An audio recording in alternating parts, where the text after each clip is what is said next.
Hi, everyone. I have with me here today the inimitable Jeremy Johnson.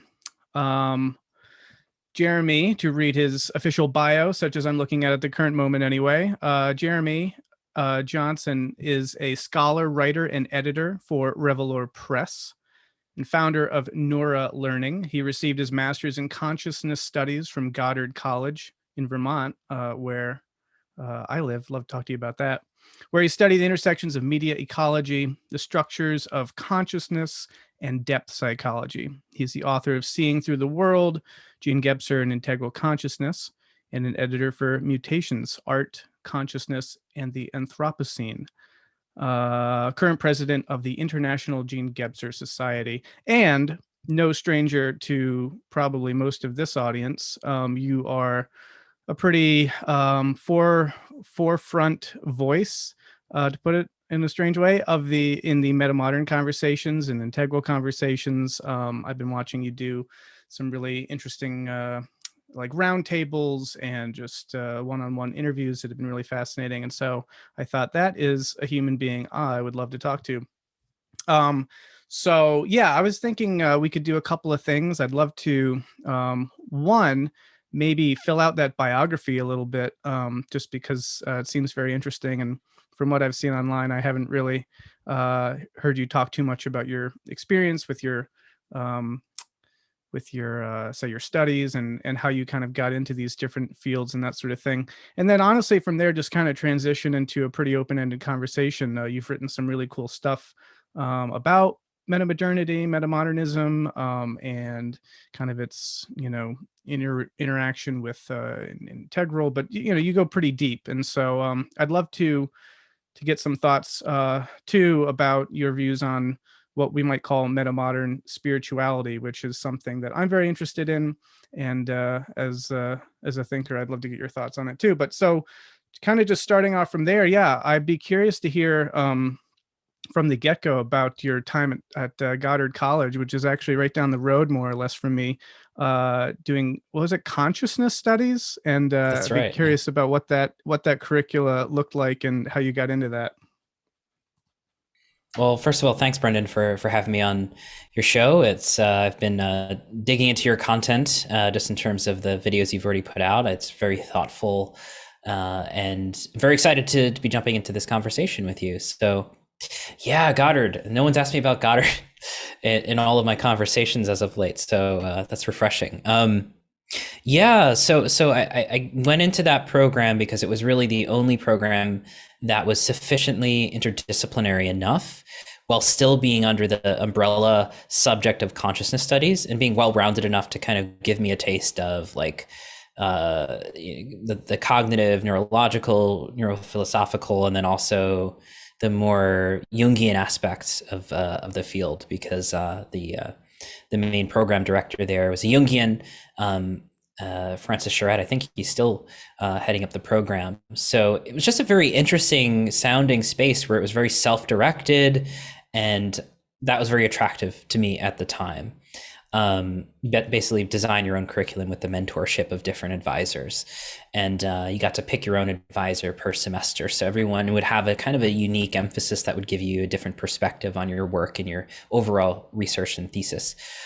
So yeah, that's why it's kind of a hodgepodge of things, right?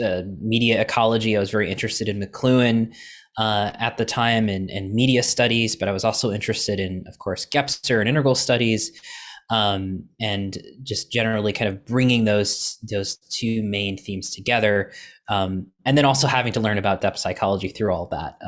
It made for an interesting experience. How from there did you get to? It sounds like you'd already read Gebser, but like, how did you kind of find your way from there to the spaces that you're in now? Yeah, so I did find Gebser through kind of a meandering road of being interested in integral theory and Ken Wilber's work, which I think at the time it was just like 2005 or so, and he was just coming out with Integral Spirituality, appropriately enough, a 2006 book. I was in undergrad. I was studying sociology. I was again, kind of had a predisposition towards the Goddard approach. I was doing individualized studies in my field, wanting to do, just write a thesis for the semester and not take as many coursework in different classes, but really kind of focus on bringing together different domains. So Wilber was very appealing and very extra academic in that sense of like what he seemed to be doing and bringing these different disciplines together. I didn't see really happening in academia. And it's interesting that even though Goddard for me was like 2010, 2011, and transdisciplinary programs have really cropped up all over, their importance or their import in academia still seems to be on the periphery. So, which is frustrating. And I also find that the most interesting conversations are ones happening between specializations and not within the specializations themselves. So I'm a deep advocate of transdisciplinarity. But yeah, so for me, I found Gebser by way of Wilber, and really it was an undergrad where I went, okay, I need to be reading who Wilber's reading. I wanted to basically check his footnotes and his endnotes and the sources that he was referencing and synthesizing and go and read them myself. So I went ahead and I read Sri Aurobindo and Teilhard de Chardin, and then Gebser as well. And really, like, and I've mentioned this before in a few conversations, that there was something Gebser was doing in his approach to what integrality means that just in a felt sense kind of way, felt like he was doing something different than Wilber. And I couldn't really unpack that and articulate that immediately. It took really, 10 years or so to really get a sense of what he was doing that was so different. And I think, I would, by shorthand for me, would be Gebser is working in a phenomenological way with cultural studies and cultural evolution in a way where he will illustrate by way of a particular work of art or poetry, a felt sense, an aesthetic sense of what he's talking about really comes to the fore, and he uses that to illustrate constantly what he's talking about. So it really grounds you and also forces you to become more literate with the works of art that he's citing, in terms of, let's say, the development of perspective or some kind of ancient artifact or cave painting. He's really getting you into the senses and into the aesthetic perception that he's talking about in terms of the history of consciousness, which can help, I think, that as a reader, really ground you in what he's talking about in a non-abstract way or non-rational kind of way. So that's what I would say now in terms of what made him so appealing. And there's more to it than that, but how do you see, do you think that Wilber's work, like, do you look at it as a sort of distortion of Gebser, or do you feel like it's doing something different, or that it's sort of in the vein of what Gebser was doing, but just going a different area with it? How do you kind of think about those two thinkers in relation to each other? oh, that's a question. That is a question. For me, okay, so is it a distortion? I don't know if I would use that strong of a word, but I would say it's a reinterpretation of Gebser for sure, what Wilber does.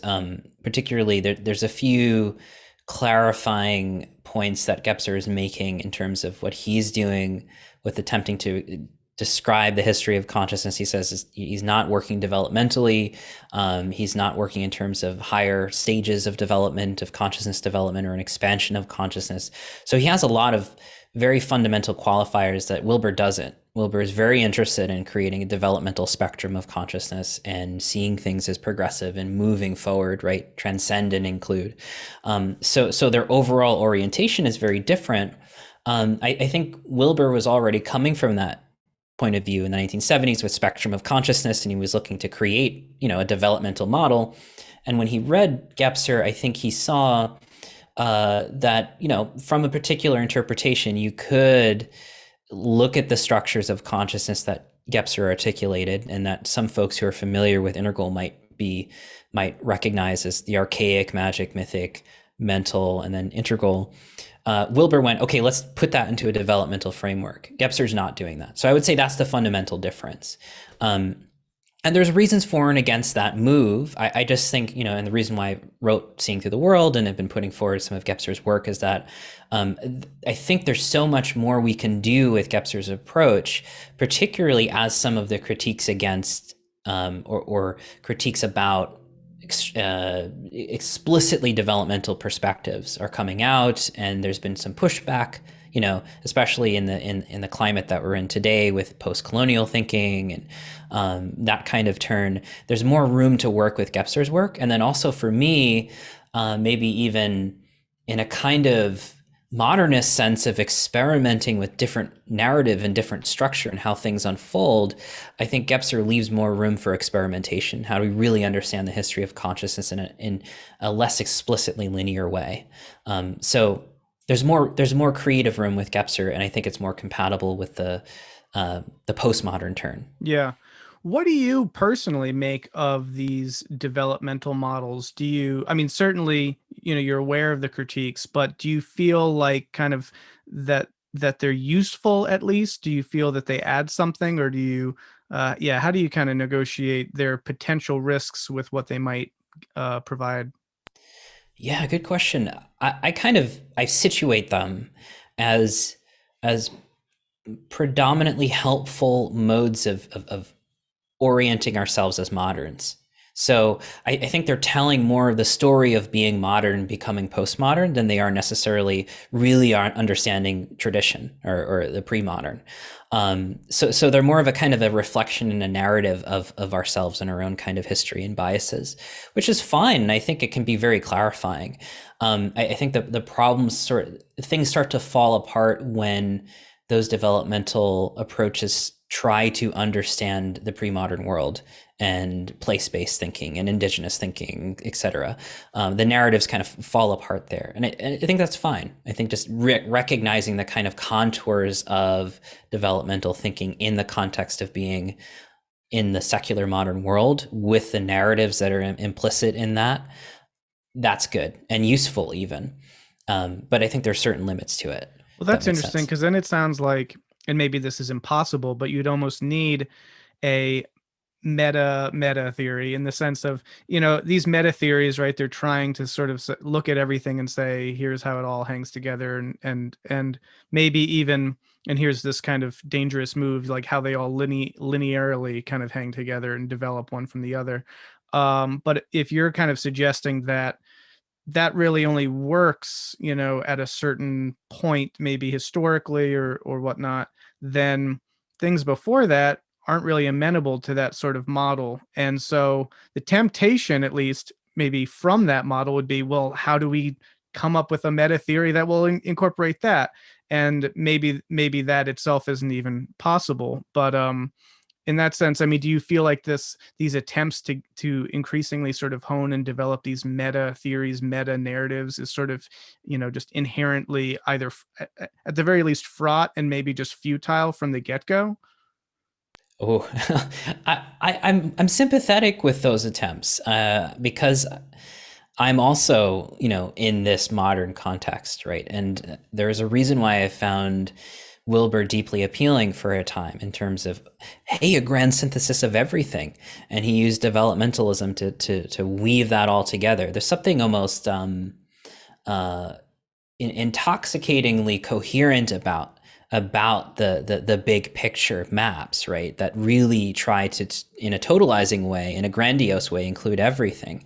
Um, and so I'm being sympathetic. I'm kind of saying, and this is something that one of the things Gebser mentions, and that I may have mentioned in my article, Metamodern, Metacomma Modern, the sense that a lot of our articulations of wholeness, of the planetary, of that which we all participate in, um, they're Janus faced, right? We are creating these totalizing narratives to attempt to express wholeness.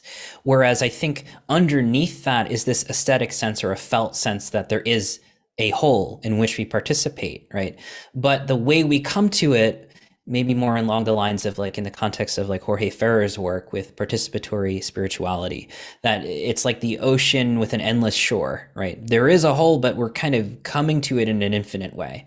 And so I think that point is important here because when we have a singular totalizing narrative, I think we kind of end up oscillating into modernism to try to make the metamodern move, which again, we don't know. It's prefigurative. How do we get a sense of the whole? So yeah, I think it's more of a felt sense of participating in the whole, and then also maybe finding different ways to articulate that aren't necessarily in a totalizing rational way.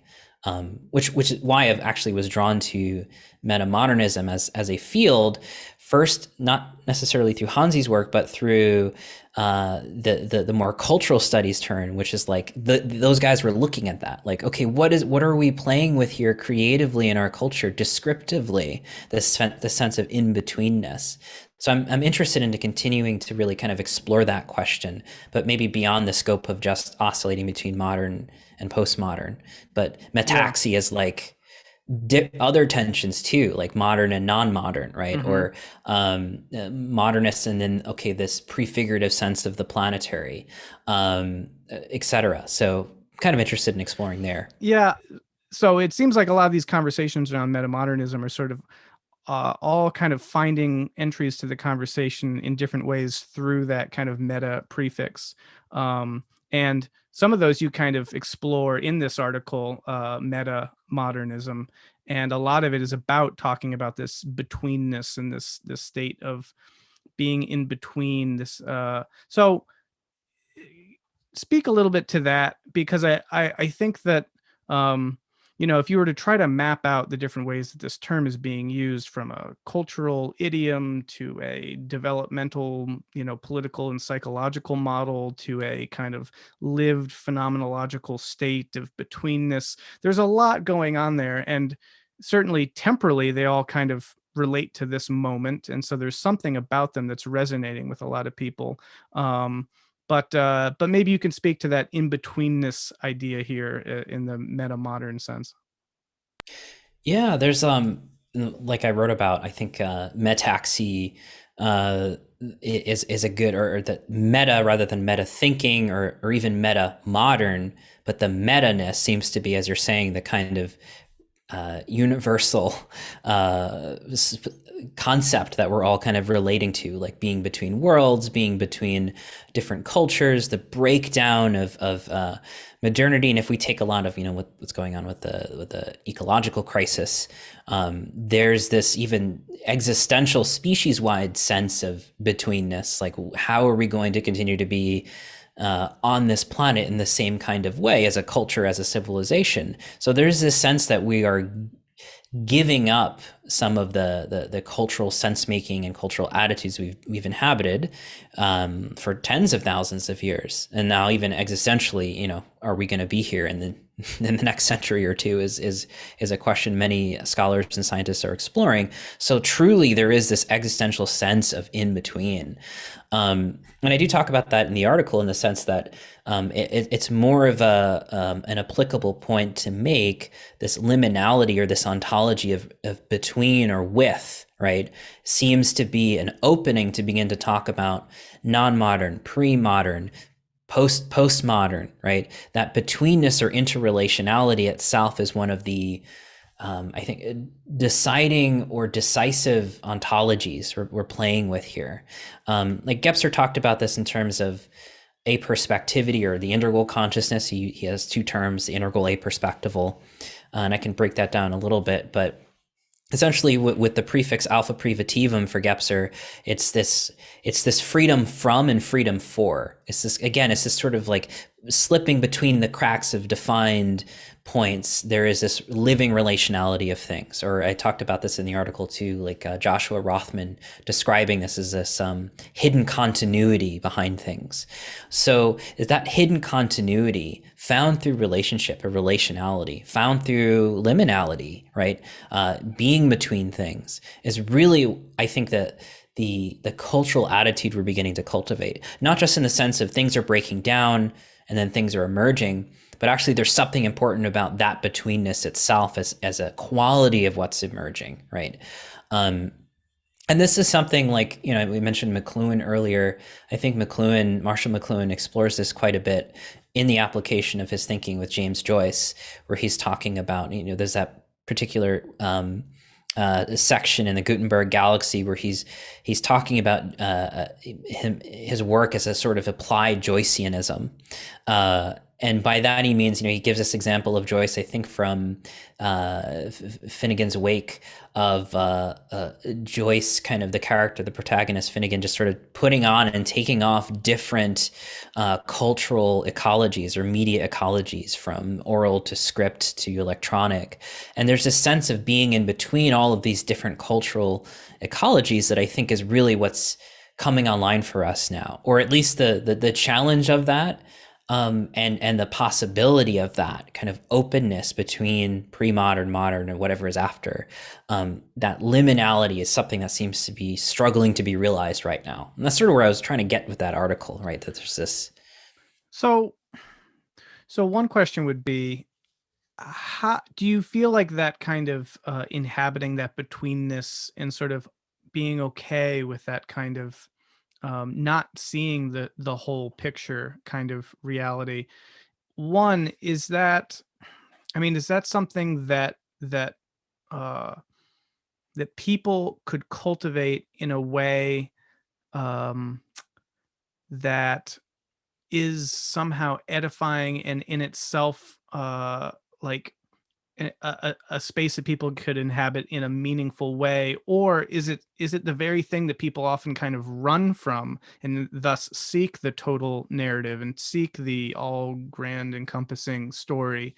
um you know uh, in the sense of trying to think about emerging spiritualities and things like that, I wonder how much sort of people in toto are kind of capable of living in those liminal spaces and living between things and kind of living into that, rather than kind of being afraid of that, the sort of perceived uncertainty and lack of clarity that comes from it. So that'd be question one. And then two is, isn't kind of what you're describing, I think it sounds to me a lot more like what postmodernism is in its more constructive moments was sort of aiming for. Um, and maybe I'm reading that wrong, either from what you're saying or from what the postmodernists, were saying. But I feel like that being able to sort of toggle in and out, and the embrace of uncertainty, and the kind of eschewing of grand narratives, that really is certainly in like Lyotard's formulation of postmodernism or postmodernity. That is it, right? So how would you kind of say that what this is as a metamodern thing is different from that uh, postmodern ideal? Part of this, I think, is the decidedly temporic emphasis on, and this is this is some of Gebser's work, but it's also in Bergson's work and Deleuze, the creative becoming aspect of this, right? The latency of the past, and then also the latency of the future. And again, there's a lot that postmodernism, I think, gets right, in its most constructive, exploratory, open elements.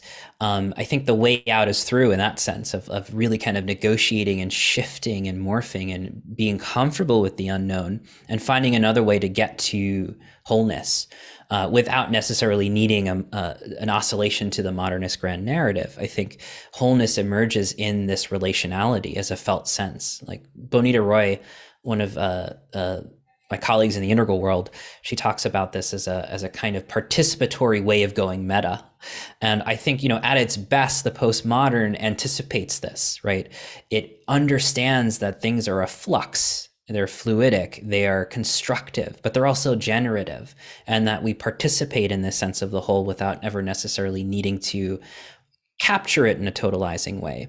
I think thinkers like, Nora Bateson, in her work, she describes this as symathesy. It's a different way of kind of relating to systems and categorizations, but also to the aliveness and subjectivity and intersubjectivity of things. And I think this is something the metamodern thinkers try to acknowledge as well, the subjectivity, the interiority of things. So really, at its best, we begin to accommodate that, the subjective, the interior, and also the creative and the emergent, right? So I think temporics, subjectivity, and this sort of creative emergence through this interrelationality of our being is where things get interesting, right? There's a kind of acknowledgement that we're all seeing different aspects of the whole, but the whole doesn't need to be expressed in a continuous way. I'll give you an example.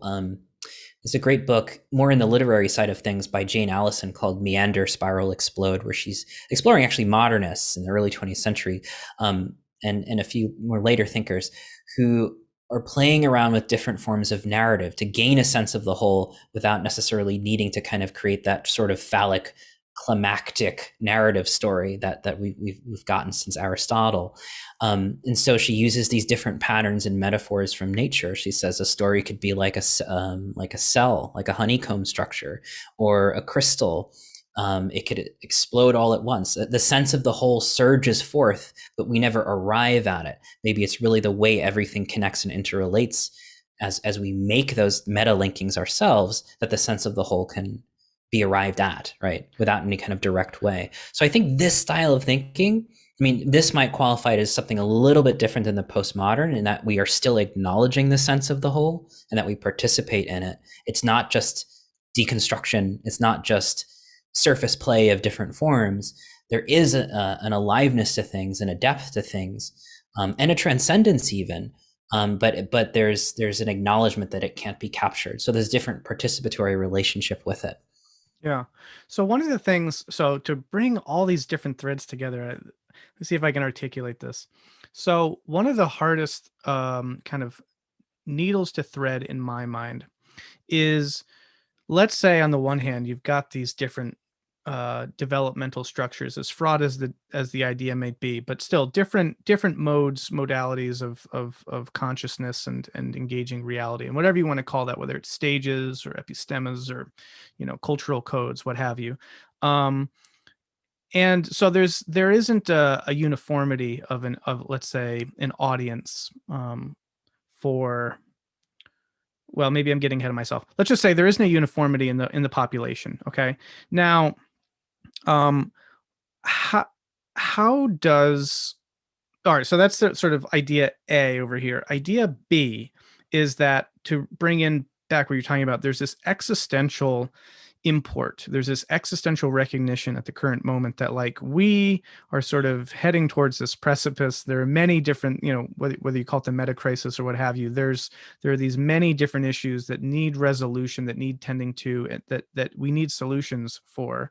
And it's created a sense of urgency that kind of pushes us a little bit beyond that kind of postmodern playfulness, we can just kind of play with things and whatnot. It's like, no, we need to sort some stuff out here.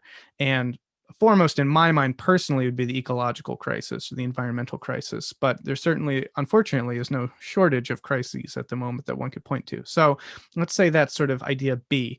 Idea C then is this premise of kind of now starting to bring in ideas about, let's call it the metamodern spirituality, or the this issue of a meaning crisis and a sense-making crisis, which is sort of the background context for our current moment, certainly the background context for idea B, with all these crises going on. And my question then is, how do we, pragmatically speaking, speak in narratives that help people make sense of the world and find meaning in the world, and thus help tend to some of these sense making and meaning making crises that lie behind these meta crises? How do we do that in a way that's effective, uh, and thus sort of speaks to the entirety of these different developmental stages or codes or what have you, um, in an effective way, so that we're all able to kind of come together and do something about this really urgent moment, and maybe to kind of put all that better in a slightly more cohesive way is like, so Jamie Wheel, in his book, Recapture the Rapture, he talks about the idea of the Cinderella story narrative, right? And there are certain narratives that, which is actually Kurt Vonnegut's idea, that there are certain kind of narrative structures that really just, you see them pervasively, and they seem to work. They're pretty simple narratives, though. They're not these kinds of crystalline or kind of more complex structures that kind of postmodern writers or authors might be interested in exploring, that might be able to more effectively get at this kind of more nuanced phenomenology that you're talking about. They're a bit more of a blunt instrument, right? But they work, and that's sort of the idea. So I guess my question all hinges around if, and this is my hypothesis, is that we do need somehow to speak to the meaning and the sense-making crises with new narratives that can speak to the totality of people at their various different stages or in different cultural codes. The challenge to me seems like there needs to be something that eschews a certain amount of nuance, right? That it's a bit, it just kind of, it can work for billions of people, because that's kind of something that we need. So that's sort of the challenge, right? Is how do you get something that's sort of this blunt instrument that works when at the same time the complexity and the reality of our situation is sort of demanding this kind of hyper nuanced and really kind of, interesting in betweenness that you're talking about, which is like, I'm not sure if that comes naturally to everyone, or if enough people could see that and live into it, or if they see it and they want to turn rapidly away from it. So I don't know, maybe I'm circumambulating around my question and you can answer it how you will, but what do we do about these disconnects between the need to kind of embrace the complexity of the moment and be able to find uh, a home in the in between, while at the same time, actually pragmatically tending to our specific existential crises and meaning making and sense making crises that might demand something a little bit simpler for everyone, if that makes Yeah. sense. Wow. How do we solve the meaning crisis and the meta crisis? Yeah, that's the question. That's And you all. have Yeah. 30 seconds. um, so I think part of this is the next book I'm working on after the one I'm working on now. I've got two lined up, Nice. Fragments of an Integral Futurism, and then the next one will be on planetary mythology. So it's kind of looking at that. It's kind of looking at that, not just the super interesting modernist literary works that are playing with form and narrative structure, but the larger mythologies or mythologemes that might apply to a larger swath of people, right? And part of that, I think, is recognizing that it's already working on us, in the sense that a lot of the narratives that I think are cropping up in the contemporary world are already playing with these themes of unleashing the intensity of the non-human world. I bring up Akira in my book, the 1988 or 1986 manga and film, as a great example of this sort of planetary mythology, right? The unleashing of these forces, the scientific forces of intensity, with the analog of the atom bomb, or the imagery of the atom bomb.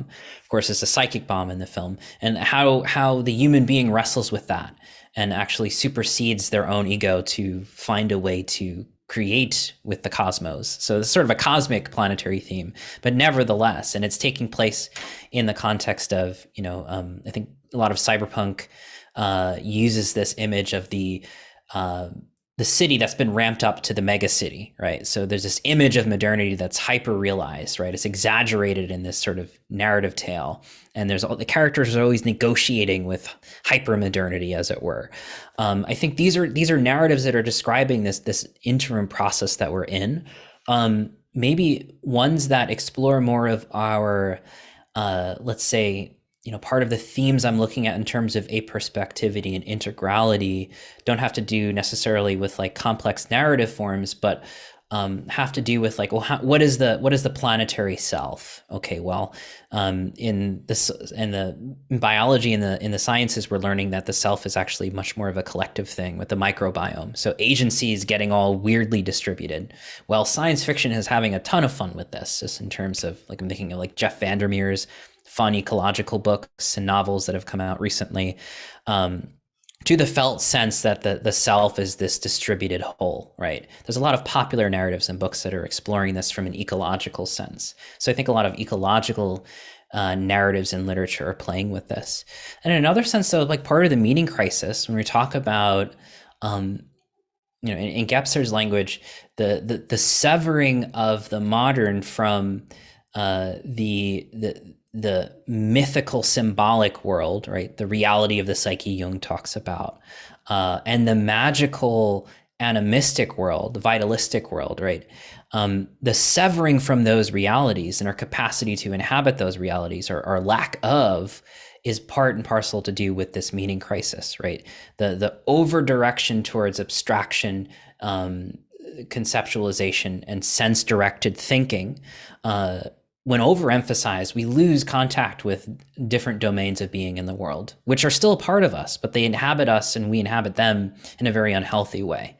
Jung talked about this, of course, too, with, the 20th century and mass movements, and Gebser did as well. So I think part of this in a very immediate way is like, well, how do we get back, as Latour talks about, down to earth? How do we become terrestrials? How do we get back in the dirt? One of the things Jason Snyder, one of the folks in the Metamodern / Homestead aspect of our community, joked about this on Twitter, saying like, what are you talking about? Meaning crisis? Go grow things in the dirt and then talk about the meaning crisis. So I think part of this is really resituating ourselves, finding ways to ground ourselves back in place-based relationships. And it's difficult to do. We don't live in a civilization that's oriented towards that at all. But I think this is part of what we're being forced to relearn.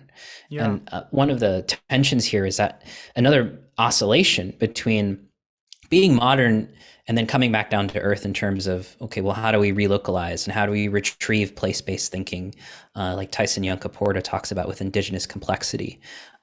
Those are the kind of tensions I think it really need to be explored in order to resolve this meaning crisis. If that makes sense. Yeah, definitely, 100%. So then it almost sounds like what you're saying, or maybe this isn't what you're saying, but is this what you're saying?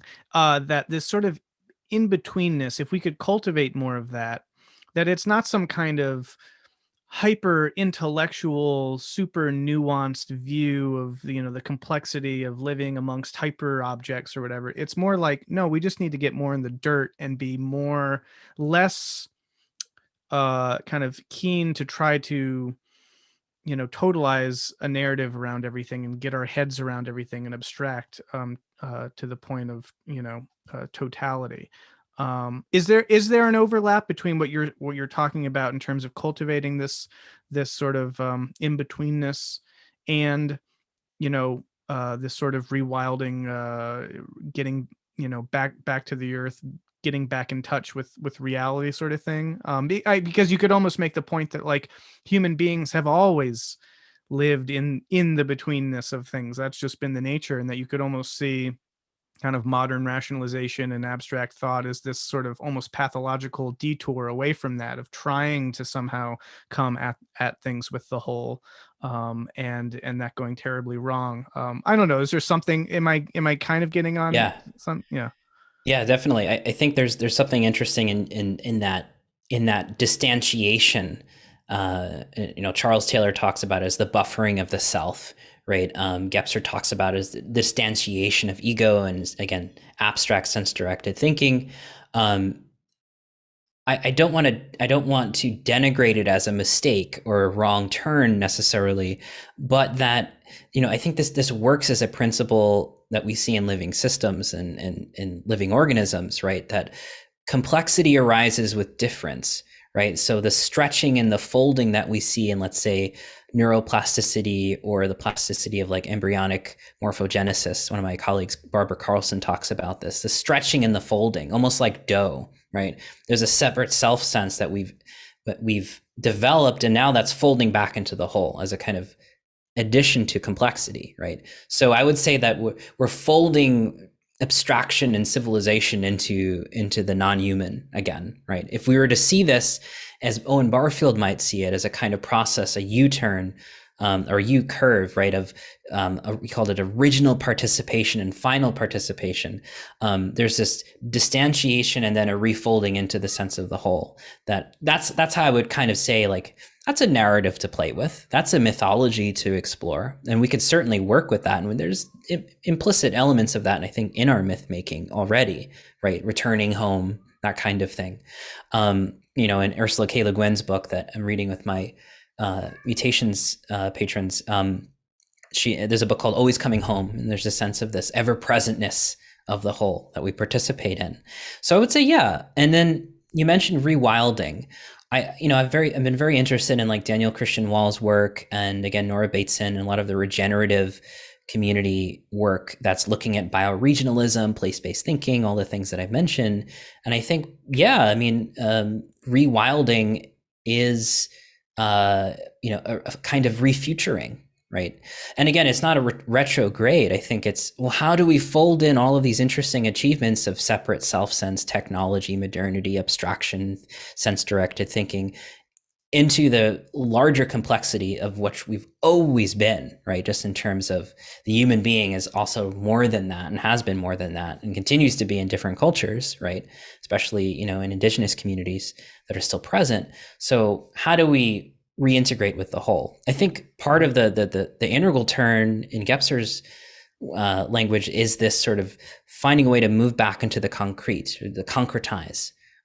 This is all very interesting because that does help me a lot in terms of the danger I see with these developmental thoughts is, and it's not necessarily limited to the historical ways that they've been fraught in terms of uh, categorizing people and then ranking them and all that sort of stuff. Those are certainly concerns in itself.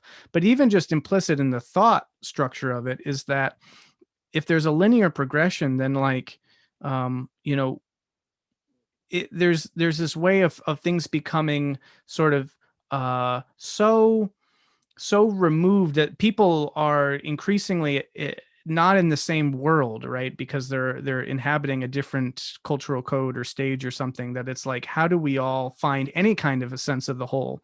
And I think that all of these things are in some ways kind of, they all revolve around the idea of finding the sense of the whole. How is the best way to find a sense of the whole? Um, Interestingly, trying to come up with a meta theory, you can say, there's the whole. But then, simultaneously, you could almost say allowing yourself to just say, no, the whole is greater than all of this. And there's a level in which the whole still, moves beyond what we have sort of mapped as the whole, and to live into that sense of the whole. So there are different ways of trying to be holistic that in some ways are sort of at odds with each other.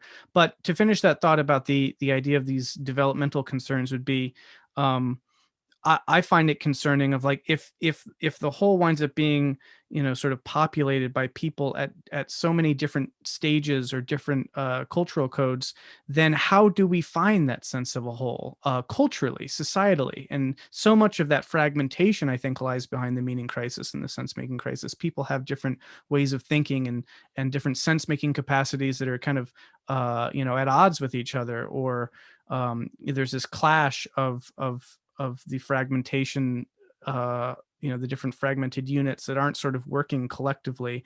Um, and so what it seems like you're saying is that um, this this sensibility that's developing of sort of fostering or cultivating this in-betweenness is in many ways not some kind of highly abstract philosophy that needs to be kind of that we need to coin 20 neologisms just to explain, but it's like, this is more about how do we regain in some ways this thing that has always been there, but maybe we've come away from, we've become too abstract, ironically, and we need to find our way back to a more grounded rooted sense of these things.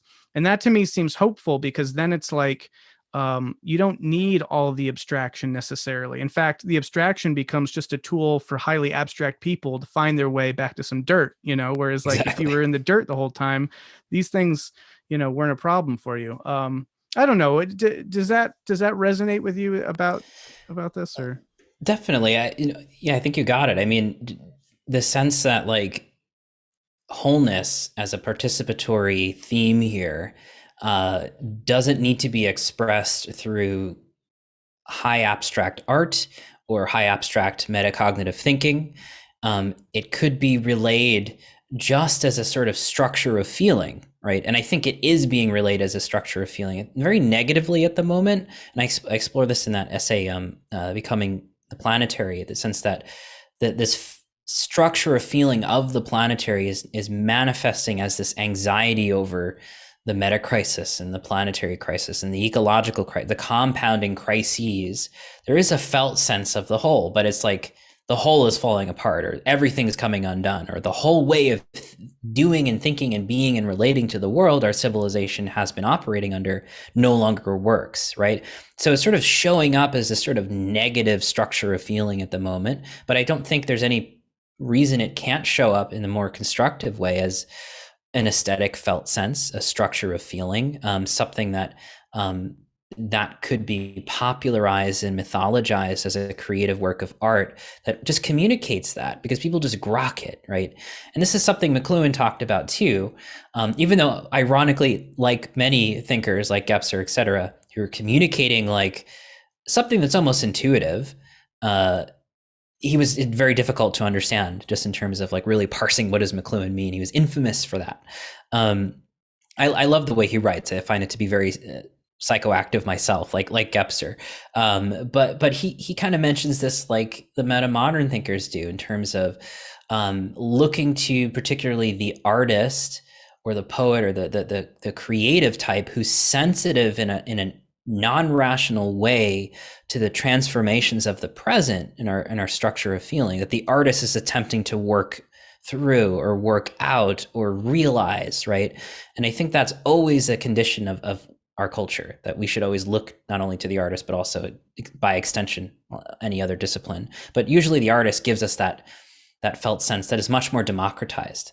So I would say, yeah, it even begins, I would even say, and this is what I mentioned in the article too, that the felt sense of the whole begins as a structure of feeling. It doesn't begin necessarily as an intellectual endeavor, maybe for some who need that abstract path, as you mentioned. But I don't even say, like, despite my criticisms of Wilber, I think he's tapped into that sense of the whole. He really wants to find a way to articulate it. He's doing it in a very conceptual way. But I would say even intellectuals are motivated by that structure of feeling or that attitude, and are attempting through various forms of success or unsuccess to express it. And that leaves a kind of interesting place to or ground to explore here, because when it comes to something like, let's say we mentioned earlier, like transdisciplinarity, I look at like Neri Oxman's work at MIT, and it seems to be that the designers in the kind of transdisciplinary spaces that, or let's say the Bauhaus in like 1919, they are able to find the sense of the whole and its interrelationality with everything, in the living relationships between different disciplines and personalities. Like Walter Gropius designed the Bauhaus, the second building, to be basically a meeting place where everybody was forced from different departments to rub shoulders against one another and come up with ideas and take different classes and fields that they weren't interested in. With Neri Oxman and MIT, it's that same kind of idea that transdisciplinarity is the thing between all of these different disciplines. And so we have to have a kind of radical transparency in which art is creating a kind of creative synergy with engineering, which is creating a synergy with architecture, which is creating a synergy with biology. And so she comes up with interesting designs like using insect exoskeleton cell structures to develop a replacement for plastic or something along those lines. But it's that sort of, Maria Popova calls it combinatorial creativity, I think is very interesting. So, and again, this is like, sorry, go on. We don't need to necessarily get this as a concept. It's like, yeah, I get what you mean, this sort of openness of things in the personal and the scientific, and there's a felt sense of this thing that's going on. I think really leaning into that can help cohere what the emergent mentality actually is. Yeah, but so then my question is there something about our current living spaces and the default ways that people are living now, which are the consequence of modern urban planning and all that sort of thing? It seems to me, I'll put it that way because it's more than just a rhetorical question. I would posit that it's a lot easier to become concretized. It's a lot easier to find a sense of wholeness in place and intuit that and care for it and put your feet in the dirt when you're in a idyllic rural, organic farming, retreat center or commune or something like that, right? But if you were one of the billions of people, of the majority of people on the planet who have found their way into a city, that seems to be a lot harder to me. And it seems like these cities, these kinds of cyberpunk, hyper modern, realities that are increasingly becoming more and more real, that those are that they inhibit precisely in some ways what we're talking about, this kind of sense. Um, so one, would you agree with that? And two, like, what do you do about that? Because it Yeah. requires, right, it requires a complete reimagination of human habitation and lived spaces and things like that, and then you start getting, into exploring issues about, how, what is the optimal kind of context for human beings to live in, and is there something about how people are living now that is sort of kind of, it's built in that they're being cut off from these other ways of living, ways of knowing, that are maybe almost, you could say, these solutions to the meaning crisis aren't necessarily finding an abstract philosophy that works, but it's just, finding a lived modality that works. And it's just the very fact that we live in ways that are not working for us that we need to change. I don't know. Speak to that. I mean, I think you didn't entirely answer it, but that last statement you made about it's our way of living and overemphasizing a particular dissociated cultural practice economically, socially, architecturally, just in terms of living in cities, et cetera. Sure, I would say like those things do contribute to that distantiation. And like any of this, like again, it's Janus face in that sense of, sure, all of that is true. And on the other hand, everybody's using electronic culture now as our predominant mode of communication, and so the kind of temporal sense that we all have is a little bit different than, let's say, 50, 60, or 70 years ago, right? I think newer generations are having a sense of which, like, let's say, I'll give you this example. My friend's kid, I mean, he's a teenager now, and his friends, that the way they watch movies is they don't watch them, they just scrub through them for their favorite scenes. So it's almost like a hyper text where it's just like, oh yeah, I read the wiki, I know all the different stories, and we're gonna just like go watch this one fragment of it, but we have a sense of like the whole thing, and we don't need to watch it linearly anymore. Like, that's interesting, and I know that comes out of the technological, so that's fascinating. So I guess the answer for me is like, yes, insofar as these spaces have contributed to our remoteness, but also they seem to be imploring us to explore a new relationship with time and space as well. It's not an answer exactly, it's sort of prefigurative in that sense, but they seem to be a mix, and I mean more of the electronic and technological. But yeah, I mean, it gives me pause because a lot of where I come at these things is like, if we could get our thoughts in the right place, we'd be much better off. But once we start talking about, these sort of, you know, finding lived modalities that themselves kind of resolve the meaning and sense making crises, it almost becomes less about belief or thought or spirituality or, those sorts of more abstract ideas. And I'm starting to kind of doubt myself of, maybe a lot of the way I'm coming at this is very much in this sort of modern, a headspace of like, well, if we can, of course, a lot of this goes back to Luther and Protestantism, that like, belief is everything. But I've always had certain issues with this kind of systems only approach to the attempts to resolve issues. And I think it's a very kind of postmodern thing of recognizing that systems are at work that inhibit and that constrain people in very meaningful ways, and that we need to do something about that.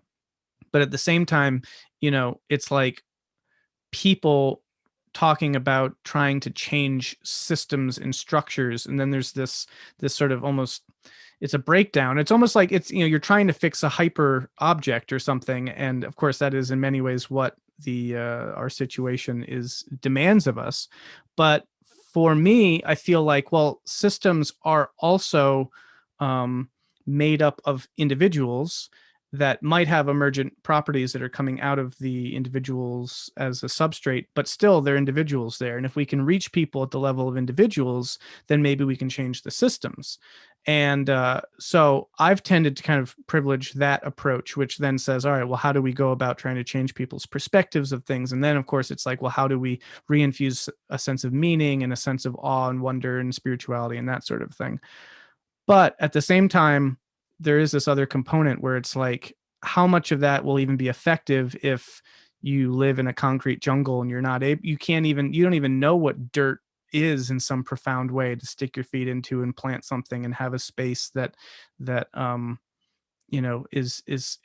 is sacred in that sense that I would think of the sacred. So anyway, there are different ways into trying to get at these issues, and I don't really know what to make of that. I don't know if there's if one has a if there's a benefit of one approach versus the other. I don't know if you have any thoughts about that.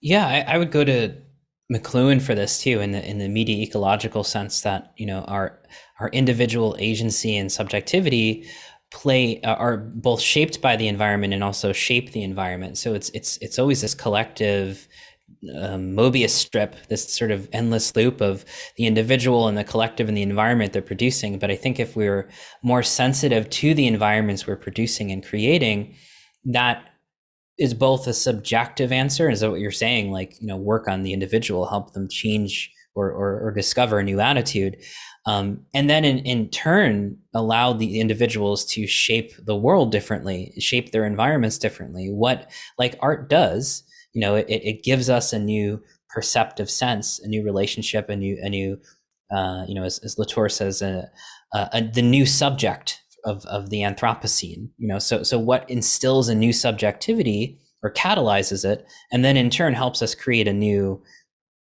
inter-objective subject, you know what I mean? Like, just in terms of the systems and the whole. So seeing them as a continuous process, I think is constructive and helpful here.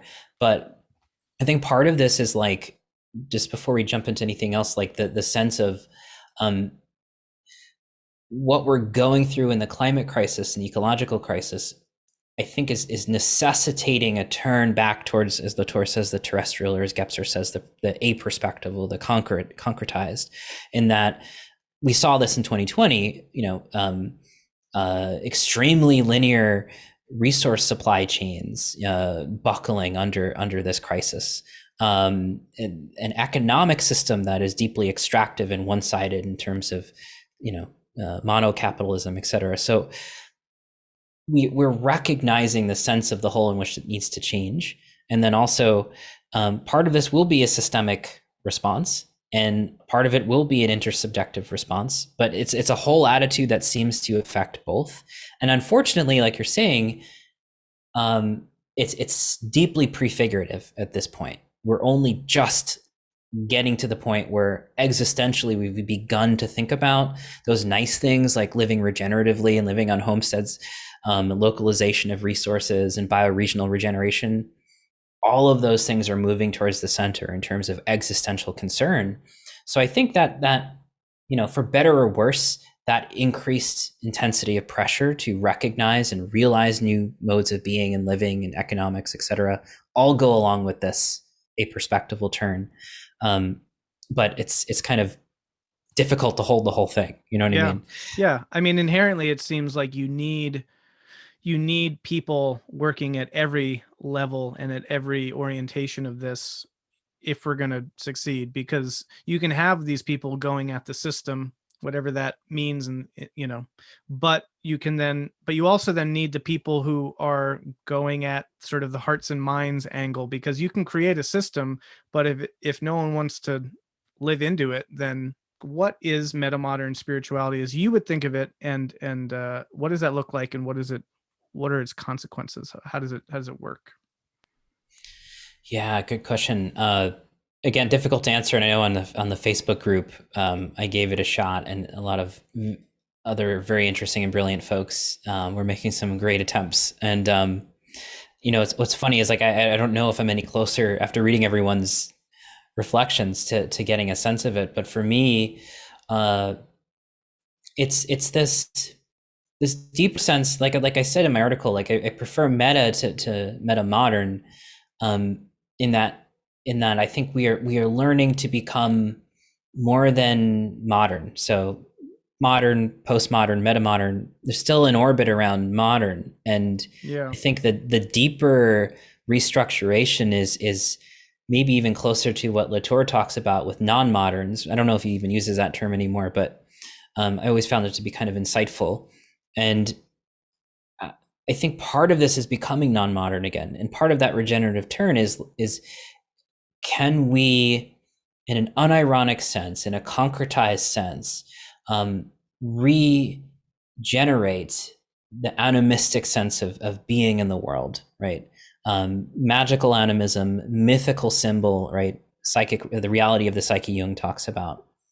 And then also, the kind of transcendental, abstract oriented sublimity of the mental in the modern world, where all of those things, the sense of the whole in the individual, in the human being, that's able to be present to the wholeness of ourselves, right? For me, I go to Gebser's work when he talks about, rather than his language of this for this is the spiritual, and he's very abstruse about what that actually means. He says, also calls it the itself in a sort of Meister Eckhartian way. He never really gets at it in a direct way, but he says with the spiritual, and not spirits as in the magical animism, and not spirit as in the transcendental mental modern, but the spiritual, the sense of the whole, right? Can we be present to it? And I think one of the orientations he gives, which I've really deeply taken to heart, is this sense of moving from religio, the observance of the mysteries, to religion, which is more of the mental orientation to tie back to the mystery and to the ineffable, to bind back to, as he says, preligio, or an obligation to the present, to become present, and that in the present the spiritual is actually concretized and open, right? That there is no, or it's possible for us to have the whole history of consciousness revivified and transparent in the present, and also what we are becoming to be somehow informing us, in a sense, the future, the unborn and the dead in the present. To me, that speaks to a metamodern spirituality, in that sense of openness, transparency, as Gebser says, diaphaneity, right? So this sense of transparency, this felt sense, is difficult to really describe. Translucent, present, open. To me, that speaks to this, because it seems to be the attitude that's sufficient enough to bring in the wealth of all we have been, and all we've been through modernity, and all we are becoming, right? To be deeply present in the spiritual present. Yeah. So that's my rough attempt to articulate Well, so that, I it. mean, that was, I agree. And I think that, one of the things that I've been appreciating about where conversations around metamodernity has gone is, the metamodernism that was introduced, that I think it sounds like you and I both kind of initially were aware of, sort of focused just purely on sort of the postmodern and the modern. That was sort of this thing, and there was this oscillation back and forth between these things. And um, with more thinking about these ideas and taking these ideas and this term in a slightly different direction, then you get someone like Lena Anderson, who talks about, well, it's not just the modern and the postmodern, it's modern, or it's postmodern, modern, kind of classical and indigenous. And all of that is sort of at play. And so I think those things are also really important, because a lot of what you're talking about, to me, it sounds like it's certainly resonating a lot in that sort of indigenous and pre-modern mode, where, kind of hyper abstracting, hyper rational and all that, where presence and uh, lived experience and those sorts of things were much more salient to, I think, people. Than once you start getting into modernity, people start living more and more in their heads and more in abstraction, more and more in ideas. And you get, a lot of Hamlets around there, just kind of, also just kind of not doing anything, and paralysis analysis and all that stuff. And so that kind of expansion of the idea of what a metamodernity might be is sort of somehow incorporating, working between all of these things. um, and and the way that you talk about it, it's sort of like they're all accessible in the present. They're all, you know if we can become more present, then they're all sort of transparent to us in this moment. Which brings, I think, a whole kind of phenomenological way of going about this. And so that's all by way of just sort of framing, I think, how I'm interpreting a lot of how all this sort of coheres and comes together. One of my thoughts, or questions, would be, there's a danger in the present. And Kierkegaard talks about this idea of the immediate and the reflective, which are ideas he picks up from Hegel, but kind of really runs with. And so, reflection is thinking. It's this abstraction, and it's this, cognition about things. It's what the Hamlets do. But the immediacy of life, I think, is very much what you're talking about in terms of this presence, and being present. But both of them, they have their pros and their cons, because yes, with reflection, you're not living in the present. You're reflecting upon it. It's constantly, living in the, by looking at the rear view mirror. But with immediacy, the downfall is that you're not able to be reflective about it. And there's a lot that can go wrong when we're not being reflective. Because, I mean, certainly, with your background in psychology and that sort of thing, and sociology, there's so much that comes out of human beings that's sort of hardwired into us that might not necessarily best be just sort of lived into in the present, right? So there's some thing that we gain by, by stepping out of the present, as it were, and becoming reflective and thinking about, well, do I really want to say that, or do I really want to do that? And so I guess my question would be, especially thinking about these things in sort of a culture code or a stage mentality, would be, you know, if I think we prioritize or privilege presence above everything, isn't there the danger that there is a sort of regressive move, that we lose a lot of rationality, or we lose a lot of reflection, and in the process might kind of just unreflectively be allowing ourselves to live out our neuroses, our repressions, our, all the kind of psychological stuff that's floating around back here that we're not even aware of until we're reflective about it. So I don't know, what would you say to that? How do we live in the present without letting the present kind of take over in a negative way? Yeah. I think there's a third distinction here to make, and that is the kind of present you're describing. You mentioned immediatism, right? I think we might distinguish that less as the presence Gebser's articulating, and more as the kind of nowness, right? A kind of like just what's going on in the moment, gut intuitive, emotional, psychistic, participatory, imagistic.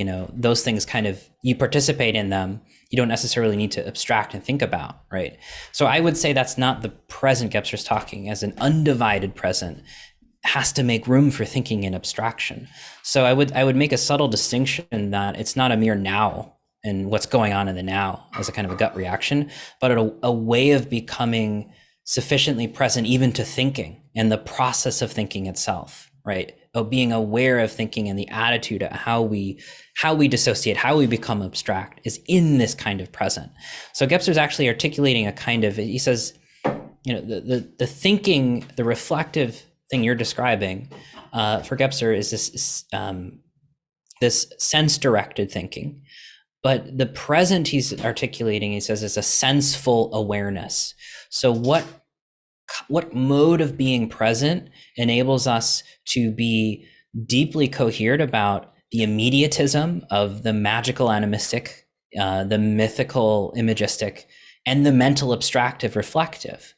he's talking about it like a kind of a deeper sort of presence that's open to those things. And it's really difficult to inhabit that because very often we are just moving all over the place in these different modes of sense making that co-constitute the human.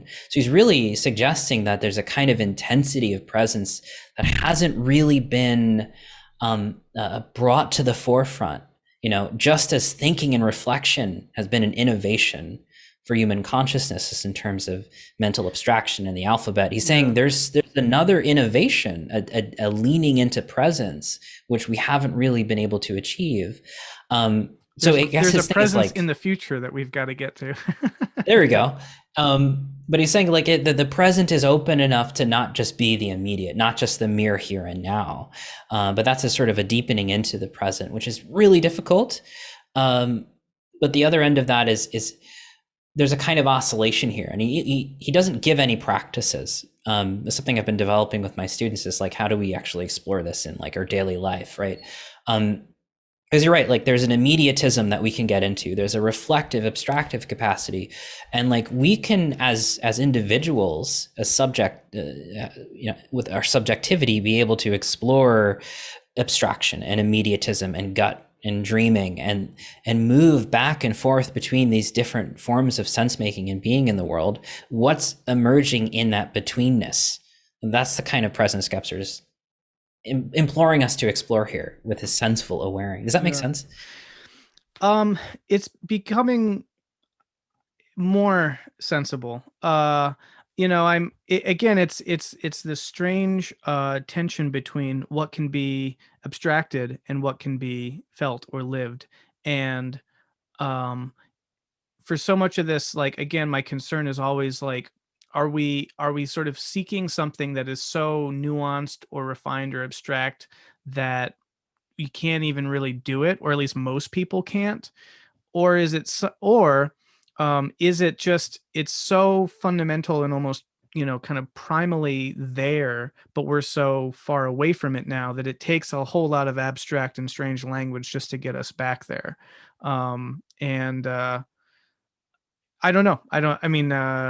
I'm not sure what it is, but I feel like in because of the urgency, that existential urgency that you referred to, this is so much always the tension with me. It's like whatever a spirituality that is emerging within metamodernity is going to be, um, how can it avoid being this sort of totally rarefied, hyper nuanced thing that just is like a few people are doing this thing? Because that's not going to help. It might, I mean, if five people have the answer to saving the world, it's like, okay, well, that might not really be useful. At the same time, there's always that flattening that goes on, and that diffusion of the potency of an idea as it becomes more spread across a demographic or a society where, it might be more accessible, but in the process, you've lost something intrinsic to what made it valuable. And that's always for me the tension in trying to explore these ideas. And so I'm really intrigued by however it's possible to cultivate or explore, develop a metamodern spiritual framework that is sort of broadly accessible, and thus, useful, thus effective, pragmatic, and really does change and sort of pivot us away from the brink. If it can do that, but it also needs to be able to really be at the cutting edge and the forefront of human development, in some ways. And so trying to balance those two just seems like a very difficult prospect. And, so anyway, so much of this stuff is sort of, in my mind, always kind of floating and coming back and in between all these different things. And one second you're at the cutting edge rarefied zone, and then all of a sudden you're back and like, no, this is just, putting your feet in the dirt, and I'm sure there's elements of all of it, but yeah, that's always the challenge for me. Yeah. I think part of that is that the emphasis in Gebser's work particularly is on temporics. So one of the ways he kind of gets you into these different structures is a reorientation to time, right? So and he says, everybody participates in all of the different structures day to day in terms of like the rhythmicity of your heartbeat and your breathing, right? The kind of polarity of the traditional cultures, the rhythmicity of in breath, out breath of the world. Just you do that day to day, right? The rhythmicity of time, sort of the lunar time, et cetera, those kinds of time, we experience those day to day. We also experience the mental, right? In terms of directed, willful, conceptual, what's my agenda, what's on the planner today, what do I want to do next week, there's that sense which we're always inhabiting, very much so, over like in a sense that's over exaggerated. Our sense of mental time, we're very hyper productive in our culture, so we have this felt sense of time as this sort of hustle, right? And part of the crisis last year has been this melt. There was a fantastic Guardian article saying time doesn't exist anymore. Time is more of a time soup. And it was folks who were working from home, just blurring their schedules, right? The weekends and weekdays were kind of melting down. So it's a very felt sense, a structure, a feeling that our sense of time is breaking down. So like, yeah, I mean, we kind of oscillate between, this is something that we all experience in the day to day. And then this is also something that, as you say, kind of cutting edge, like, okay, well, how do we inhabit multiple temporicities and live from the future and also get our feet down on the ground and our consciousness present? It seems to both be very complex to talk about and also immediate and underneath our skin. So what are some practices? I mean, you talked about having students and you're exploring these things in a really pragmatic way. What are some things that you're doing that are practice oriented, but also what are you working towards? I mean, what is it that all this is leading to in terms of trying to implement it in ways that will have a kind of pragmatic effect on the world and change the world? Oh, that's a big, do I want to change the world? So in terms of the practices first, we've been experimenting, a lot of us, with gardening, including some urban gardening, like literally growing things in our like little porches, etc. And part of that is reconnecting with a different form of time, just the temporics of the plant world, of growing tomatoes, for example. One of my students is growing tomatoes. Another has a garden. So as what's his name? Derek Jarman wrote in a book called Modern Nature, experimenting with a form of time, becoming present with a form of time that does not divide the day, and just kind of keeping a journal of these different fluidic experiences of how we engage with time and temporics in day-to-day life. And it's really interesting to see what happens for the students when they actually bring attention to how they flow in and out of different experiences of time and how they get back into the hustle culture and step out of it. And it's that kind of multiplicity and fluidity that I think is useful. Other folks are kind of more taking the dream work. So like really leaning into, as Hillman says, stick to the image, the language of the dream, of the dreaming and the unconscious self, and really allowing that to speak more to them in daily life. It's funny, there's no core practice that is Gebserian or integral, but it seems to be practices that allow us to oscillate between different forms of time, like gardening, like dream work, active imagination practices, and then ones that also intentionally create the kind of mental, productive, directive oriented modes of inhabiting time as well. So it's really picking up and shifting different temporal modalities. It seems to be the predominant practice that's sort of coming online, really generatively. Like I had a class last year where it was really kind of a laboratory, like let's develop practices and explore what this can actually look like in day-to-day life. And so a lot of them are looking like this. Predominantly gardening has been our metaphor for just about everything recently. That's so interesting. Are these practices, do you think, are they things that sort of disrupt, because like let's say the default, right, is time is this division of moments, and it's very linear and it's very abstract, it's very modern. And by trying to oscillate between these different, temporic modalities, is the process of doing that something that sort of is it kind of just for, I'm trying to think of how to phrase this question.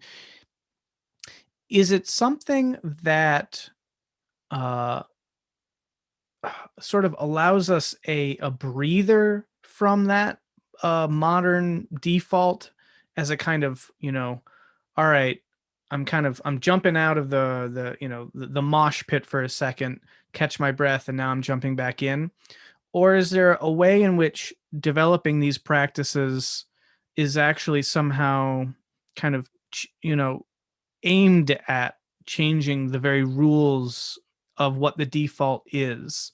Part of it is like, are we aiming for just a harmonization of different modalities, or are we aiming for some development of our current modality into a new default, if that makes sense? So does that make sense? And if Yes, so, yeah, okay. yes. No, definitely aiming, or as much as we can, uh, instilling a new sense of relationality with the world and a new sense of time. We want a more pluriform, plastistic, creative, present-oriented relationship with being and doing and living. And so, yeah, the idea is to help instill that more, and almost kind of it's difficult because you hyper recognize how our sense of time in our culture is so not that. So they're actually, what I've noticed in the students is this sense of uh, tension with the pace of the world, right? With the oh, this is really like a false sense of time that we've all been inhabiting when you step out of it. So there's a kind of, and I think this is a good tension. It's a good tension in the sense that um, it's not a kind of, okay, I'm stuck in the rut and I wish there was something else. It's, I've got a taste of something else. And the generative tension is like rubbing against this overemphasis on directive time and abstraction, et cetera. And I think part of the change, as you were mentioning earlier, like really reaching individuals, is cultivating this new attitude of becoming present, having a different relationship with time. And that comes through an individual, right? It comes through their own subjectivity and the community and the culture they're building. And obviously, like, it's difficult to think, okay, the little group of us doing these practices and exploring this together are going to change the world. But the idea is like, well, at least there are ways to live the new. There are ways to live in the present that's different. And maybe the intensity in which we can, as Gebser says, the intensity in which we can live the new is of decisive importance. So I take that as, I mean, a humble approach. I mean, I don't know how we can really change the world, but I do know there's deep importance in intensively living the new, or intensively living a new relationship with time in the present.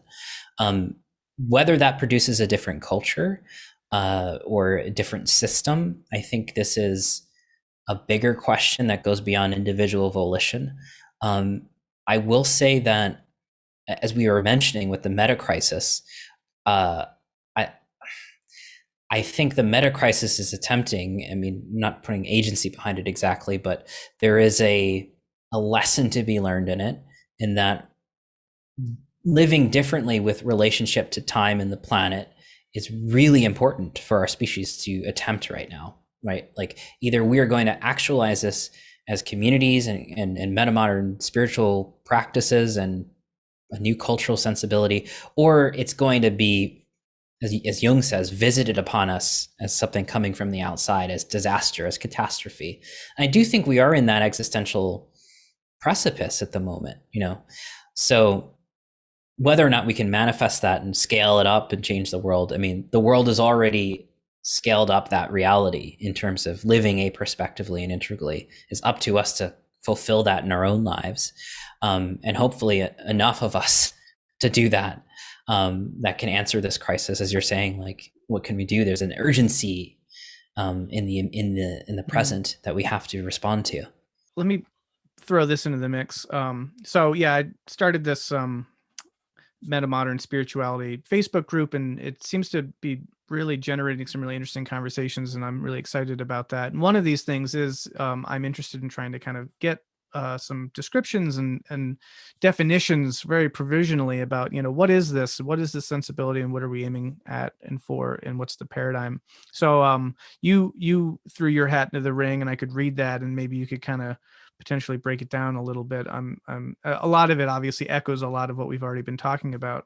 But For a description of metamodern spirituality, you speak of it as, quote, a freeing up our modern cultural sensibilities, which have tended towards abstraction and transcendence, allowing the plasticity and mutual learning afforded by the oscillation between the traditional/modern tensions to regenerate, retrieve, and realize the non-modern, allowing us to become terrestrial, Latour. From sense-directed thinking to senseful awareing and intensified transparent presence, Gebser. In Gebser's language, the aperspectival turn in spirituality is one from religio to privilegio, an obligation to the present. So a lot of that we have already discussed in terms of Gebser's, privilegio, this obligation to the present, the terrestrial ideas in this concretization. I think, and again, also, and then this idea of kind of you talk about as freeing up our cultural sensibilities towards abstraction and transcendence that we kind of get from modernity. But there is this sort of there is this multicultural code integration that seems to be at the really the heart of a lot of this. There's modernity, there's traditional, there's indigenous, there's postmodern, and it's all sort of there. And so I that to me definitely seems to be a component to a lot of this that I'm seeing from different people. It's this sort of attempt, and of course, obviously, the whole kind of integral connections here become very salient, where there's this attempt to kind of take stock of what civilization or humanity has sort of where we've been and what can we gain from the past, and then as part of that is also filtering and sort of saying, well, potentially maybe what doesn't work, though. You haven't necessarily spoken to that specifically yourself, so I wouldn't want to put those words in your mouth, but there does seem to be this sense of we've kind of reached this point in cultural development where we can take stock of all these different modalities of the human experience. Just to use Lena Anderson's kind of cultural codes, there's the indigenous, the traditional, the modern, the postmodern, and now this metamodern thing is sort of trying to take them all into account and as it were, kind of take the best and leave maybe the dross. One, I mean, does that do you resonate with that sort of thinking about at least kind of the framework for a lot of this? Yeah. Well, I think just briefly, and you can follow up on this, recognizing how all of those different cultural codes or structures of consciousness co-constitute us as a human being, right? And are actually, whether or not we recognize, informing the cultural crisis of the present, right? And whether or not we're going to make it through this. So they co-inform us as integral human beings in the present, recognizing that and finding ways to, the nuance would be finding ways to allow, let's say, the traditional or indigenous, or in Gebser's language, the magical and the mythical, finding ways for those to be concretized on their own terms, not in relation necessarily to the modern, right? We're not looking back on those things and subsuming them into a synthesis of the modern. There's a weirdness in this, in that the past and the more immediate in terms of being moderns and secular, there's a transparency between the two where one isn't overruling the other, but part of this stranger sense of the whole, this open sense of the whole, the spiritual present that Gebser talks about.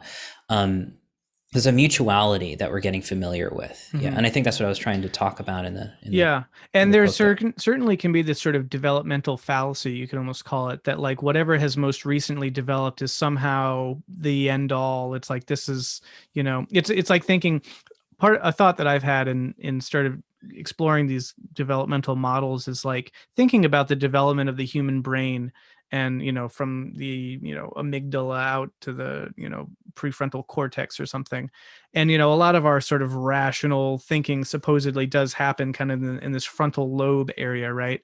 But that isn't to say that our lives should be lived from that part of ourselves. There's all that other stuff of us that's operating and going on simultaneously as a human being. It's all in the present. It's all accessible in this moment. Um, One of the thoughts, though, so like this again is sort of an interesting question that I don't really know how to resolve at this point, which is, so there are these sorts of different modalities, and let's say I'm on a soccer team, I don't know, and I'm once I get out on the field, I just access this part of myself that's just, this kind of like, I'm going to go out there and win this adrenaline, I don't know, cocktail, testosterone, whatever it is, kind of kicks in. And now I'm operating from this like deep competitive, going to do this thing. And I'm going to crush it. I'm going to kill it. And this other part of me comes online. Game ends and I get a call from my boss. Hey, hello. And now I'm suddenly, in this other kind of sphere, right? So thinking about it in that way, there's sort of like, there are all these different modalities that are accessible in the present.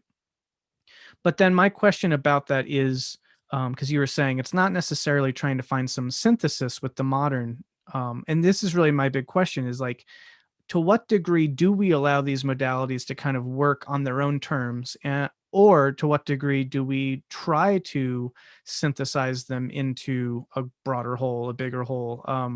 And where a lot of this becomes very, I think, where the rubber starts hitting the road on some of this is that I think that a lot of, the modality behind, say, a lot of fundamentalism is I think akin to a kind of magic or mythical thinking that might have been a dominant mode in the past, but often doesn't serve us today after modern science and being able to say, hey, where did, say, the Earth come from, or what have you. We have stories and narratives and an understanding about that can answer that question rather, sufficiently, at least as a descriptor, as a story of just explanatory power. It does that. So then my question is then, how do we deal with this sort of seemingly mutually exclusive different modalities? If, okay, I can jump into this sort of modern, the Earth evolved out of these gas particles and dust particles around the Earth over billions of years. Does that mean I'm also free, to say, whenever I want to hop into this, mythic modality, that the Earth was invented or created by some craftsman, demiurge, god, or something, or so it's like these things can create these cognitive dissonances and mutually exclusive options that, yes, they're all available in the present, but it also seems like we would benefit by trying to form some sort of a synthesis from them. So, what are your thoughts about that conundrum? That's a good conundrum. I think part of this is developing a sensibility about how they relate in the present. Like you mentioned, like, okay, the Earth is 6,000 years old as a kind of example of a mythical literalism, and I don't know if that would really apply to traditional cultures, since they didn't have a distinction between the literal and the symbolic, right? They were kind of fused or continuous with one another. So even our forms of myth that are retrievals are weird literalized forms of pre-modern cultures. So I mean, I don't even know if mythic literalists of the present are even a good example of what it means to live in myth. It's sort of that's a sort of mentality, Right. that's sort of literalized the mythical participation in a time, in a context that we don't really, it takes work to really to get into contact with, because we want to literalize it. Like, okay, the pre-modern world believed this about the planet or whatever, but they're using such a different symbolic way of understanding, so it doesn't quite apply. Yeah, no, and I hear that, and that does make these questions difficult to parse, and I'm actually writing something about that at the moment. But maybe to use a more kind of extreme example where it kind of becomes unavoidable, right? Like, let's say, there are certain elements of the indigenous or the magical, depending on the terminology you want to use, that we want to bring into this present, that we want to operate under. Well, you know, there's also a tendency sometimes to kind of to glorify that, or to make it the sort of absolute, or like, oh, this is the thing. If everyone could just do this, we'd all be fine. But obviously it isn't that simple either. And I mean, if you want to look at, like, the human sacrifices that have occurred, in all sorts of different traditions cross culturally, you know, clearly there was something at work in the mindset of the people doing that sort of a thing, that, like, yes, we drink the blood, or we eat the body, and or if it is a cannibalistic ritual, let's just say, and we do that, and then we get the power. um well, it's like, that's a clear practice that seems to be informed by a certain mentality that in modernity just doesn't match up, right? You'll look and you're like, no, you can drink that person's blood, but it's not. And you can then try from a modern perspective to come up with all sorts of phenomenological models and say, well, I don't know, culturally speaking, in the whatever. But the point being, I think that despite the real difference in the kind of literalism that only really exists after modernity, in the same way that supernaturalism only really exists after modernity, because nature and supernatural doesn't even get invented till modernity, right? So, like, those ideas, that's true, those sorts of things are products themselves of modernity, but there are also genuine differences in, like, a modern perspective, or for that matter a postmodern perspective, on how the world works. And I don't think we can just discount that and say that, there's all some kind of a underlying continuity or something like that. Like, there really are genuinely different options at work, or at stake here. And that's what I'm curious about. And maybe better examples could be furnished, but it's like, how do we, negotiate those different options? Is it, come funeral day, do I jump back into thinking that my loved one's soul has ascended to heaven to live forever, and that they're, like, they're here with me now, they're looking down on me? You often hear people use that language, like, and I have no problem with any of that necessarily, but it's just like that, it's hard, it's, I would say, impossible to really do that from a modern perspective, right? So how do we do that? How do we make that work or not work? Do we just accept that it doesn't work? I don't know. I think part of it is there's no rational answer. I mean, there's no modern answer to hold it all together, which is emphasizing the need for something other than traditional or modern, right? And this is maybe to lean into Gebser a little bit here too, with the reflecting on this. There's a danger, of course, in going, hey, the magical animistic reality is more vivifying and real than anything we're doing and like, I want to go talk back with the spirits and place-based thinking and local spirits or whatever, just like that whole animistic attitude, and go, okay, let me go into that and drop modernity entirely. Or let me go into myth and drop modernity. Like, that is an insufficient answer. Like Gebser says, you can't just go into those.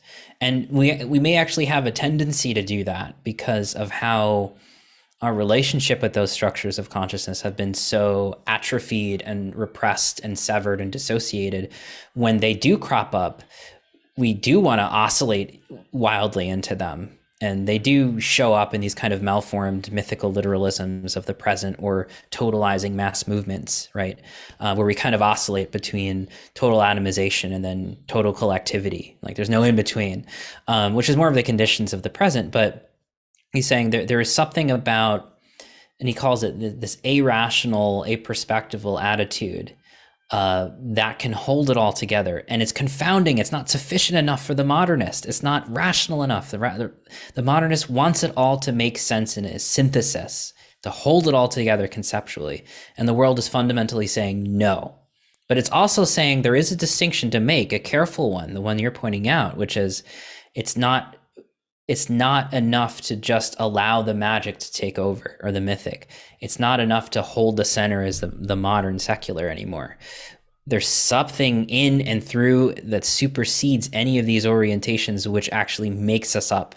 And part of the challenge for us today in our own cultural evolution is being able to figure that out, actually.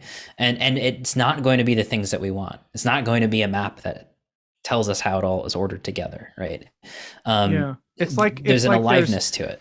It's like, to use a crude example, but it's like modernity is a program, let's say a certain kind of indigenous animism is a program, and they're kind of incommensurable codes, but the operating system, the kind of basic thing that can run them both, is in the background of it all. And it's like, if we could be aware of that, then we wouldn't be trying to make an apple an orange or an orange an apple. We could just be aware that there's some space that can hold both apples and oranges, and that's the whole. That kind of, it doesn't tie them. I mean, you could, well, it's all metaphorical, I suppose, at this angle, but it's like it doesn't really tie them together as much as just create a space in which they all simultaneously, and I guess this is the thing, kind of are ever present. They're ever they're all there at once in some way. Where the spirituality comes in there too is the sense that there is some depth of being in the world in which they all are participating in whole, right? In that sense, like there is a wholeness to them. It doesn't seem to be a rational wholeness or a mythical mandalic complementarity or a magical unity or a rational synthesis, but there is a sense that it's all open and together, right? The fundamentally reality is open in this intensity that Gebser is pointing to. And that I think, again, pointing to like Neri Oxman's work in a more mundane level of like recognizing that transdisciplinarity is almost like an ontology. Like she brings up this concept of the knotty object, like a tying a knot, that anything that we see is actually this like kind of pluriform thing, which has can be viewed from not only different disciplines, but also is entangled in everything. Everything's entangled in everything. So there is this sense that, yeah, there is a reality behind all this or through all this. That's as Gebser says in his language, he calls it origin. He goes to this sort of language to say, okay, the spiritual present, this originary presence is what is when we trace it to the roots of the world, it's holding all of those different discontinuous and seemingly incompatible ontologies are held together in something that is way beyond our conceptuality to really hold, but isn't beyond our ability to participate in. And which is where we go into in terms of the spiritual. What would you make of the idea of a metamodern kind of myth that calls that thing, let's just say, God, or at least explores that idea, just kind of throws it out there? Maybe here's a story, maybe here's a way of thinking about it. Is a lot of what I'm interested is about generating kind of novel mythic forms to help with kind of providing a narrative structure for some of these ideas, right? Because they can become, well, maybe a way of putting it would be, so much of this sort of stuff has only been explored via discursive thinking, reflective language, and whether it's Wilber or Gebser, though it does sound like Gebser has his own kind of psychoactive component going on there, but certainly not the sort of thing you could just throw Gebser out, I would argue, and then people could just pick it up and be like, oh yeah. No. Yeah. So there is I think a need to try to convert some of these ideas into a kind of mythopoetic language that can it's like, oh, that makes sense. And so much of that is just as simple as sort of finding the right metaphors that seem to work. But in terms of talking about a metamodern spirituality, I mean, would you feel comfortable in that sort of mythopoetic space, thinking of it in those terms? In terms of God? In terms of, connecting this idea of the sort of background space that allows all these distinct ontologies to somehow also be operating simultaneously without, I don't know, without having to be reducible to each other. Yes, then 100%. Yeah. Like the mythopoetic, the creative, just we have to find ways to articulate this. And I think you're right to go to the creative to find that new, as Gebser says, the new statement, right?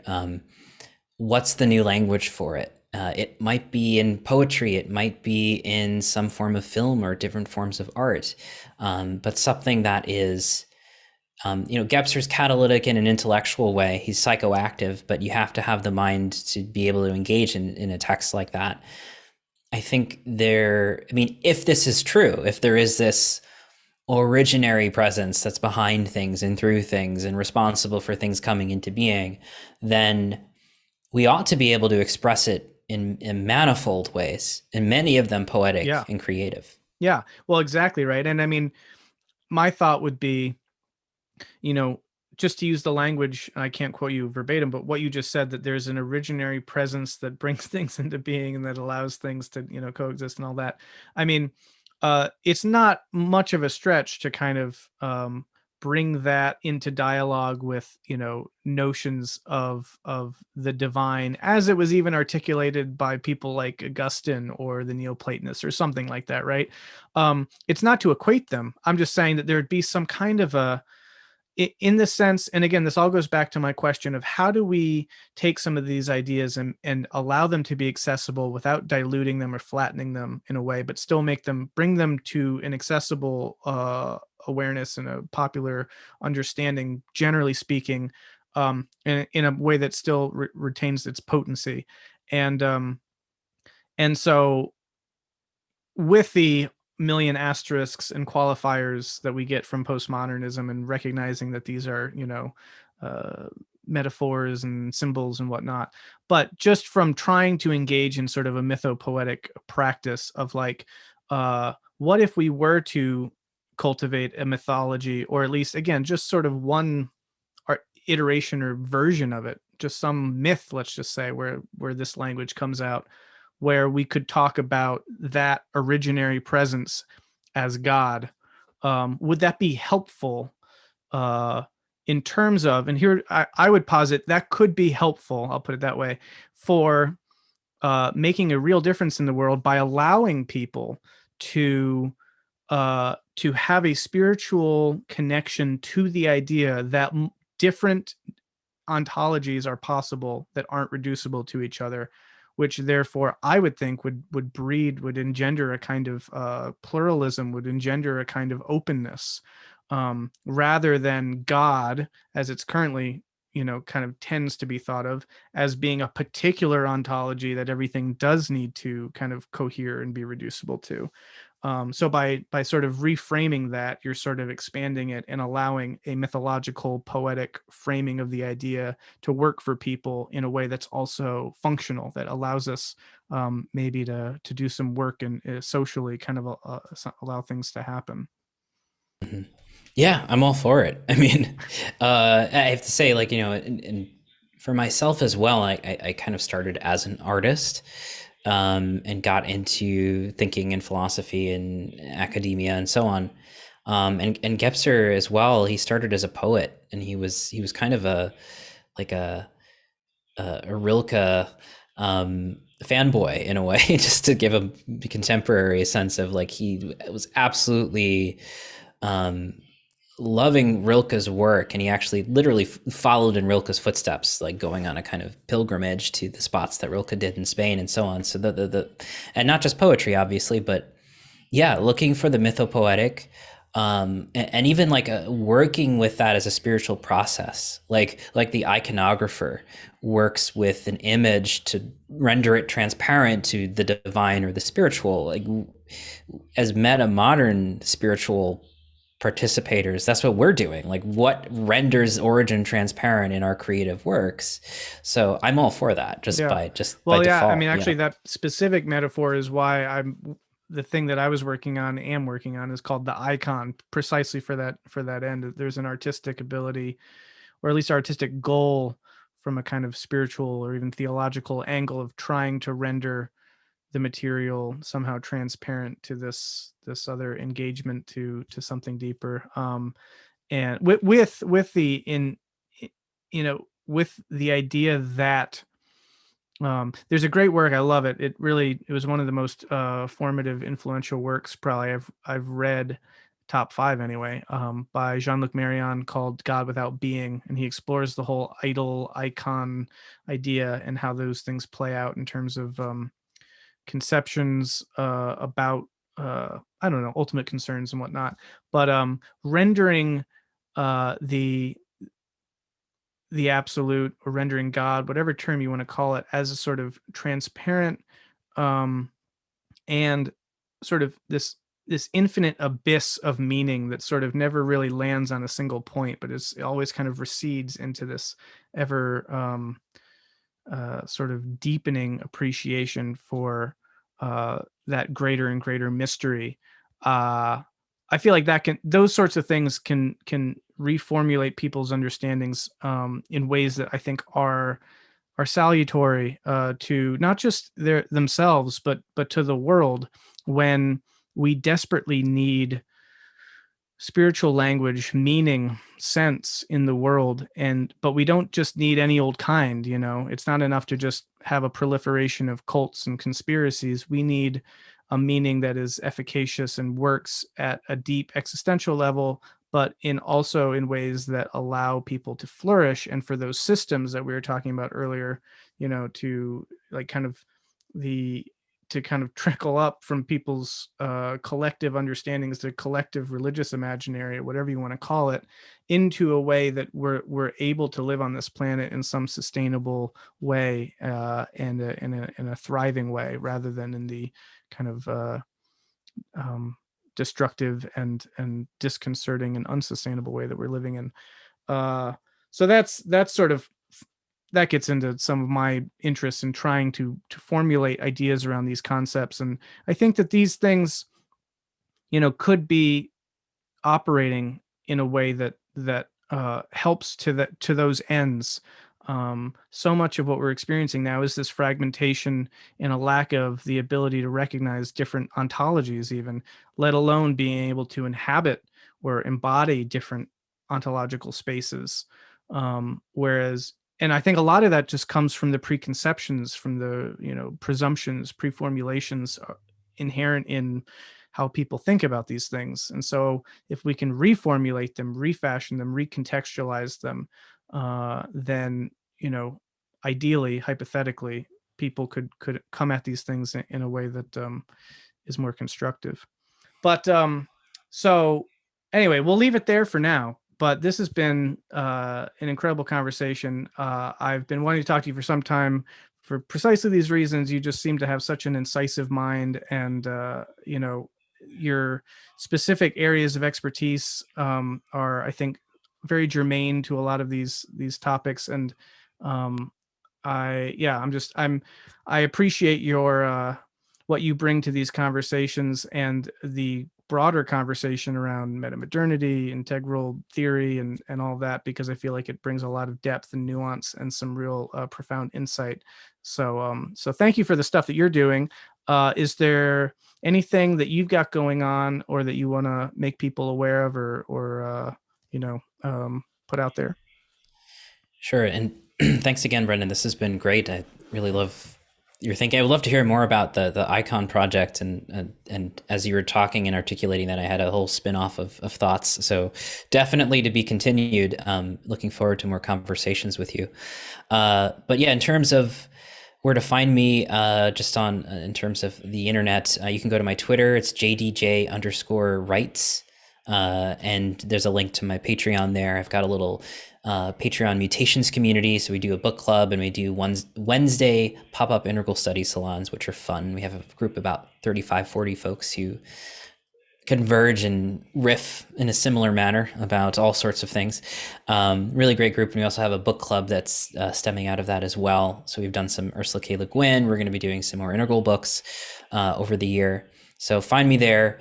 You could also go to mutations.blog, and you'll find my newsletter there. And I don't really update the website itself much, but you'll get the newsletter there. So best places to find me. Awesome. Thank you so much. And yes, I mean, hopefully just the first of a number of conversations to come, but love picking your brain. And so here's to more conversation. Thanks so much. And we'll be talking soon, probably. Likewise, Brendan. Thank you. Take Talk care. soon.